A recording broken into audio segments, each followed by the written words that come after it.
Hello friends, कैसे हैं आप सब। तो किट्टू आ गई है आपकी स्टोरी को लेकर।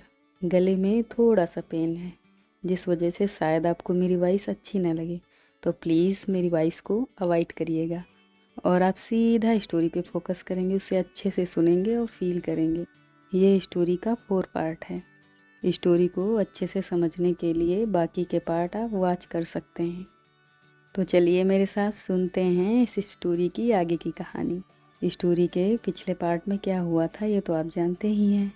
अगर नहीं जानते हैं तो कोई बात नहीं। स्टोरी के पिछले पार्ट में हमने देखा था प्रियल कैंटीन में बैठी अनन्या से बोल रही थी कि आज हम दोनों को ठाकुर साहब के घर जाना है, हॉस्पिटल से रिलेटेड कुछ इन्फॉर्मेशन देने के लिए, जिस पर अनन्या ओके बोलती है और ये दोनों कैंटीन से अपने अपने स्टाफ की तरफ निकल जाते हैं। इधर अभिषा भी फैक्ट्री का काम अच्छे से देखती है और डॉक्टर से मिलने जाती है। डॉक्टर उसकी बीमारी से रिलेटेड कुछ डिटेल इन्फॉर्मेशन देते हैं और बताते हैं कि आप स्मोकिंग और ड्रिंकिंग छोड़ दीजिए, नहीं तो इससे आपको ज़्यादा प्रॉब्लम हो सकती है। डॉक्टर की इस बात पर अनन्या गुस्से से उठती है और हॉस्पिटल से बाहर निकल जाती है। स्टोरी का पिछला एपिसोड यहीं तक था। अब हम सुनते हैं आगे की कहानी। अविसा डॉक्टर से मिलकर सीधा लवी के कॉलेज जाती है, जहां लवी कॉलेज के बाहर खड़ी अपनी एवी का ही वेट कर रही थी। अविसा अपनी बुलेट लवी के पास रोकती है, जहां लवी अपना मुंह फुलाए खड़ी थी। अविसा लवी की तरफ देखती है और हल्का सा चुपके से मुस्कुराते हुए बोलती है, हेलो माय डियर सेस। अविसा बुलेट पर ही बैठी अपने हेड को थोड़ा सा झुकाती है और बड़े ही प्यार से लवी की ओर देखकर बोलती है, लगता है आज कोई नाराज है मुझसे। अविसा की इन बातों को सुनकर लवी अविसा की तरफ अपनी बैक करके खड़ी हो जाती है। अविसा को अपनी बहन की इन हरकतों पर बहुत ही प्यार आ रहा था। अविसा पहले तो हल्का सा मुस्कुरा देती है और फिर सीरियस टोन में बोलती है, मैं तो किसी के लिए उसकी फेवरेट चॉकलेट लाई थी, लेकिन अगर कोई मुझसे गुस्सा है तो फिर मैं ये चॉकलेट किसी और को ही दे देती हूँ। अविसा की इन बातों को सुनकर लवी झट से अपनी एवी के हाथ से उस चॉकलेट को छीन लेती है और बोलती है, इस चॉकलेट पर सिर्फ एवी की सिस का ही हक है और किसी का नहीं। लवी की इस बात पर अविसा उसे प्यार से देखने लगती है। लवी बोलती है, एवी आप कहाँ थे? मैंने आपको कितनी देर पहले कॉल की थी और आप अब आए हो, जब मुझे आपसे कोई बात ही नहीं करनी है। अविसा बोलती है, अरे ये क्या, अभी तो मैंने अपनी बहन को मनाया था और फिर रूठ गई। अविसा लवी के सिर पर अपना हाथ रखती है और बोलती है, अच्छा सुन, वो पिताजी का कुछ काम था इसीलिए लेट हो गई बच्चा। अच्छा सॉरी बाबा, अगली बार से तू जैसे ही कॉल करेगी तेरी एवी तुरंत तेरे पास आ जाएगी, ओके। अविसा की बात को सुनकर लवी के फेस पर एक प्यारी सी मुस्कान आ जाती है।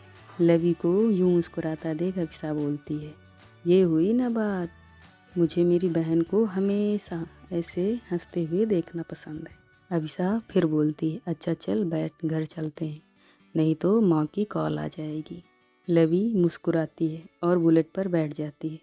अविसा बुलेट स्टार्ट करती है और ये दोनों घर की तरफ निकल लेते हैं। रास्ते में लवी अविसा से बोलती है, वैसे एवी, मेरे कॉलेज की सारी गर्ल्स आपको बहुत नोटिस करती हैं। लवी थोड़ा प्राउड फील करते हुए बोलती है, और नोटिस भी क्यों ना करें, मेरे एवी इतने हैंडसम जो हैं। लवी अपनी फुल हैप्पीनेस के साथ अपनी एवी से क्वेश्चन करती है और बोलती है, एवी आप मेरे लिए कब भाभी ला रहे हो? आपसे जब भी मैं ये सवाल करती हूँ आप मुझे हमेशा टाल देते हो। लवी की इन बातों को सुनकर अविसा बोलती है, लवी आप अपनी पढ़ाई पर फोकस करो, ना कि इन फालतू बातों पर। लवी थोड़ा मुंह बनाती है और बोलती है, एवी आप हमेशा ऐसे ही करते हो, क्या मुझे अच्छा नहीं लगता कि मेरी भी कोई भाभी हो जिनके पास बैठकर मैं ढेर सारी बातें कर सकूं। लवी की इन बातों को सुनकर अविसा चुप हो जाती है और घर की तरफ बुलेट की स्पीड बढ़ा देती है। इधर अनन्या और प्रियल भी हॉस्पिटल में सभी पेशेंट को अच्छे से चेक करने के बाद ठाकुर साहब के घर निकल जाते हैं। हॉस्पिटल की कुछ ही दूरी पर ठाकुर साहब की वो आलीशान हवेली थी। अनन्या उस बड़ी सी हवेली के सामने अपनी स्कूटी रोकती है।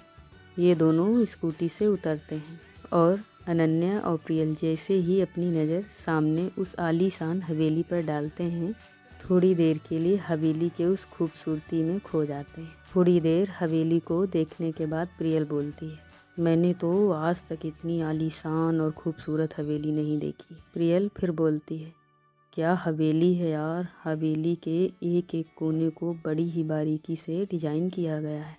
प्रियल भी ठाकुर साहब के घर इससे पहले कभी नहीं आई थी, क्योंकि इससे पहले ठाकुर साहब खुद हॉस्पिटल जाया करते थे, लेकिन अभी 2 महीने से ठाकुर साहब की तबीयत ठीक नहीं है, जिसकी वजह से वो घर पर ही रुककर अपना काम देखते थे। प्रियल की इन बातों को सुनकर अनन्या बोलती है, हाँ हवेली है तो सच में काबिले तारीफ। ये दोनों गेट की तरफ बढ़ जाते हैं। इन दोनों को गेट के बाहर रोकते हुए पहरेदार पूछते हैं, जी मैडम आपको किससे मिलना है? अनन्या बोलती है, मैं एक डॉक्टर हूँ और हम दोनों को ठाकुर साहब ने बुलाया है। जैसे ही अनन्या ये बात बताती है, वैसे ही तुरंत वो 4 पहरेदार वो बड़ा सा गेट ओपन कर देते हैं, क्योंकि इन पहरेदारों को पहले से ही सूचित कर दिया गया था। अनन्या और प्रियल हवेली के अंदर इंटर करते हैं और हवेली के अंदर का नज़ारा देखकर वो और भी हैरान थे, क्योंकि हवेली बाहर से देखने में जितनी सुंदर थी, वो अंदर से देखने पर उससे कहीं ज़्यादा। अनन्या जैसे ही हवेली के अंदर का व्यू देखती है, उसके फेस पर अपने आप ही एक प्यारी सी मुस्कान आ जाती है। गार्डन एरिया में वो कलरफुल फ्लावर, ऐसा कोई फ्लावर नहीं था जो यहाँ हो ना। पूल का वो पानी जो चांद की रोशनी से चमक रहा था। अनन्या को ऐसे व्यू बहुत पसंद थे। उसे ऐसे प्लेस पर जाना बहुत अच्छा लगता था, लेकिन वो अपने सपने को पूरा करने के चक्कर में ऐसे प्लेस पर वो कभी जा ही नहीं पाई। अनन्या को ऐसा फील हो रहा था जैसे ये खूबसूरत नज़ारे उसी का वेलकम कर रहे हों। प्रियल भी ये सब नज़ारा देख रही थी। एनी को टैप करते हुए प्रियल बोलती है, इसी में खोना है, अंदर भी चलना है? अनन्या हाँ बोलती है और ये दोनों अंदर बढ़ जाते हैं। अनन्या और प्रियल को देखकर एक औरत बहुत ही प्यार से बोलती है, अरे बेटा आप दोनों वहाँ क्यों खड़े हो, अंदर आओ। ये और कोई नहीं, अविसा की माँ थी। माँ की आवाज़ को सुनकर अनन्या और प्रियल अंदर आते हैं। माँ इन दोनों को अंदर एक काउच पर बैठने का बोलती हैं। माँ की बात को सुनकर अनन्या और प्रियल वहीं काउच पर बैठ जाते हैं। अनन्या माँ की तरफ देखकर बोलती है, आंटी नमस्ते। प्रियल भी पीछे से नमस्ते बोलती है। माँ इन दोनों से नमस्ते करती हैं। अनन्या फिर बोलती है, आंटी मैं एक डॉक्टर हूँ और मेरा नाम अनन्या है और ये मेरी फ्रेंड प्रियल है, जो मेरे साथ ही हॉस्पिटल में वर्क करती है। हम दोनों को ठाकुर साहब ने बुलाया है पेशेंट और हॉस्पिटल से रिलेटेड कुछ इन्फॉर्मेशन लेने के लिए। अनन्या की बात को सुनकर माँ बोलती है, हाँ बेटा आप दोनों थोड़ा वेट करो, मैं अभी सर्वेंट से बोलती हूँ इन्हें बताने को। अनन्या और प्रियल बोलते हैं, जी आंटी हम लोग वेट कर रहे हैं। माँ एक सर्वेंट को बुलाती है और ठाकुर साहब तक ये बात पहुँचाने का बोलती है। माँ वहाँ खड़े 2-3 सर्वेंट से इशारे में ही कुछ लाने का बोलती है। सर्वेंट अपना सिर झुकाकर जी मालकिन बोलते हैं और वहाँ से चले जाते हैं। 5 मिनट के अंदर ही वो सर्वेंट एक बड़ी सी थाल लेकर आते हैं। थाल में अलग अलग कटोरी में अलग अलग प्रकार के शाही पकवान थे, जिसमें कुछ देसी मिठाइयाँ थीं और कुछ नमकीन की बनी हुई चीज़ें। सर्वेंट उस थाल को अनन्या और प्रियल के सामने रखते हैं और वहाँ से चले जाते हैं।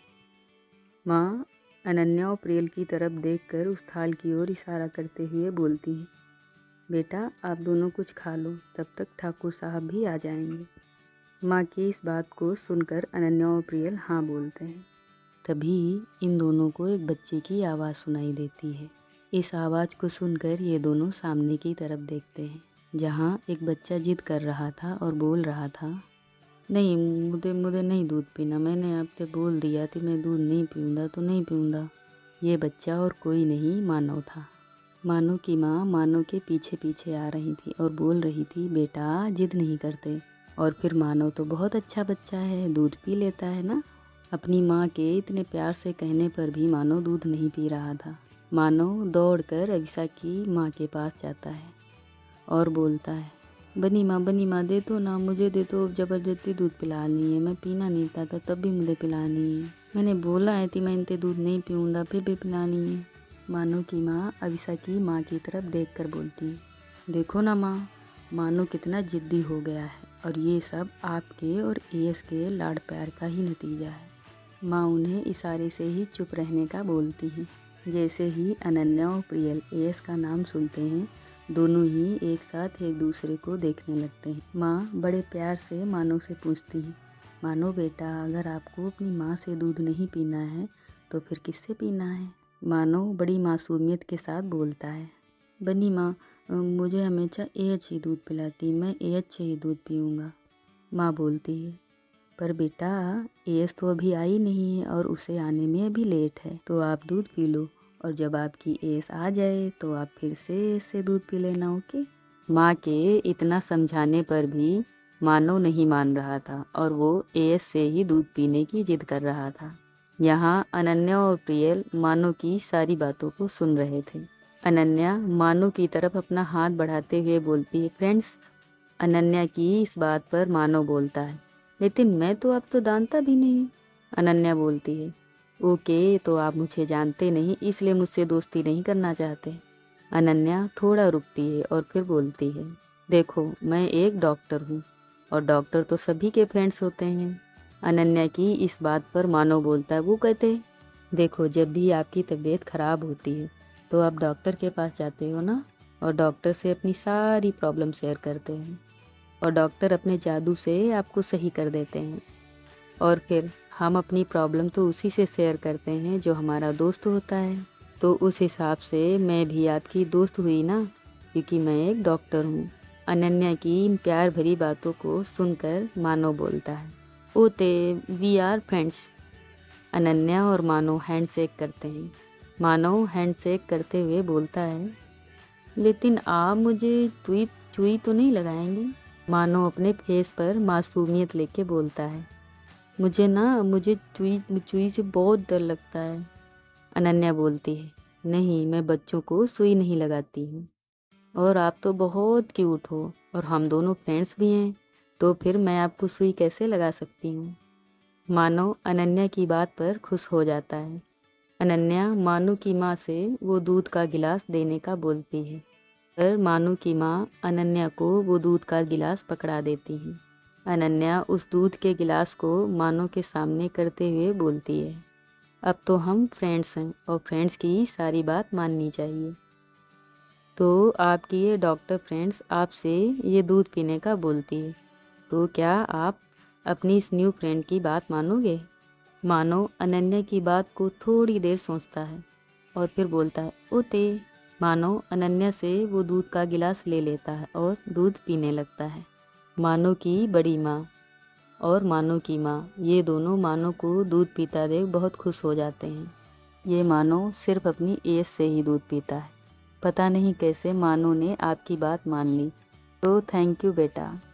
अनन्या बोलती है, आंटी अभी तो आपने मुझे बेटा बुलाया और फिर बेटे को ही थैंक यू बोल रही हैं। अनन्या की इस बात पर माँ अनन्या के सिर पर हाथ रखती है और बोलती है, बहुत ही प्यारी बच्ची है। अनन्या जैसे ही माँ का हाथ अपने सिर पर देखती है, उसे अपनी माँ की याद आ जाती है और ना चाहते हुए भी उसकी आँख से एक आंसू आ ही जाता है। अनन्या उन आंसुओं को चुपके से छुपा लेती है, लेकिन प्रियल देख लेती है। प्रियल अनन्या के हाथ पर अपना हाथ रखती है और आंखों से ही उसे काम होने का इशारा करती है। इधर अविसा और लवी घर पहुंच जाते हैं।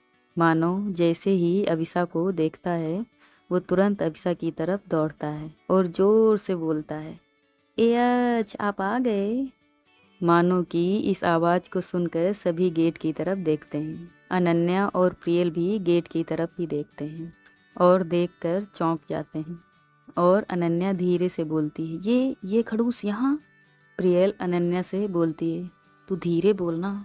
प्रियल फिर बोलती है, हाँ ये एएस हैं और ये ठाकुर साहब की बेटी हैं और तू जहाँ बैठी है ये इनका ही घर है।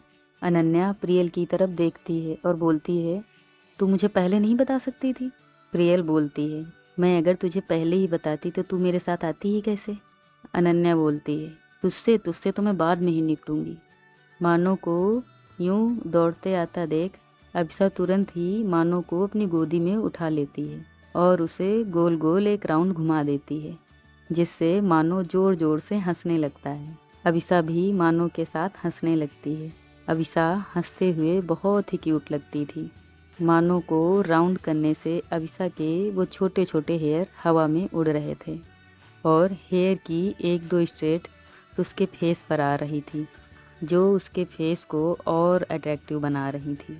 अनन्या अभिसा के फेस को बड़े ही प्यार से देख रही थी और धीरे से बोलती है, ये खड़ूस हंसती भी है। अनन्या ये बात धीरे से ही बोलती है, लेकिन प्रियल सुन लेती है। अनन्या की इस बात पर प्रियल बोलती है, हाँ खड़ूस हंसती भी है और हंसते हुए बहुत क्यूट भी लगती है।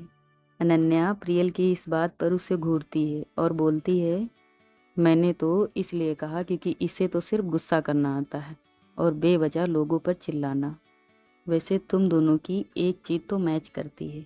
एएस के राइट चीक्स पर डिम्पल पड़ता है और तेरे दोनों ही चीक्स पर डिम्पल पड़ते हैं। तुम दोनों ही कमाल के लगते हो। प्रियल की इस बात पर अनन्या बोलती है, तू ना थोड़ी देर चुप रहा कर और मैचिंग मैचिंग कम खेला कर तू। अनन्या को यूं चिढ़ता देख प्रियल हंस देती है। अभिसा मानो से बोलती है, लगता है ये क्यूट से मंकी ने मुझे बहुत मिस किया। मानो बोलता है, एच मैं मेहनती नहीं हूँ, मैं तो आपका क्यूट अच्छा मानो हूँ। मानो के चीक्स खींचते हुए बोलती है, हाँ हाँ तू तो मेरा क्यूट सा बच्चा है। अभिसा की बात पर मानो खुश हो जाता है।